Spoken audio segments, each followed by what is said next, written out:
কোন ধরনের মালে দিবেন?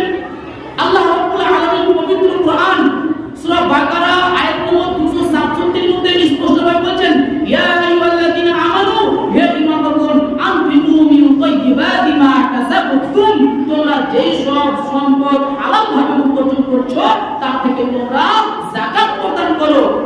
এক নম্বর। দুই নম্বর, ওয়া মিম্মা আখরাজনা লাকুম মিনাল আরদ, এবং জমি থেকে আমি যা কিছু উৎপন্ন করি তুমি তা থেকে যাকাত প্রদান করো।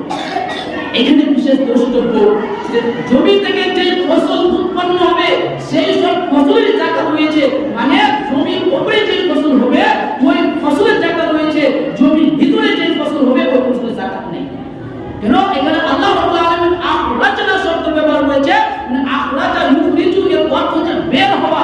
যেই ফসল আমরা জমি থেকে বের হবে ওই ফসলেরই যাকাত রয়েছে, আর যেই ফসল জমির ভিতরে থাকবে ওই ফসলের যাকাত নেই। উদাহরণস্বরূপ যেমন পেঁয়াজের যাকাত নেই, কারণ পেঁয়াজ জমির ভিতরে হয়। আবার আলুর যাকাত নেই, কারণ আলু জমির ভিতরে হয়। কিন্তু আমের যাকাত রয়েছে, কারণ আম উপরে হচ্ছে, আমের যাকাত রয়েছে। এই ধরনের যত আপনার ফসল উপরে হচ্ছে প্রত্যেকটা ফসলের যাকাত রয়েছে। এখন যাকাত আপনি দিবেন কখন? আল্লাহ রাব্বুল আলামিন পবিত্র কোরআন সূরা আন-নাম আয়াত নম্বর 141 এর মধ্যে স্পষ্টভাবে বলেছেন, ওয়াতু হাক্কাহু ইয়াওমা হাসাদিহি, তুমি যেই দিনই ফসল কাটবে সেই দিনই যাকাত প্রদান করবে। তার মানে বোঝা যাচ্ছে যেই দিন আপনি ফসল কাটবেন ওই দিনই আপনাকে যাকাত প্রদান করতে হবে।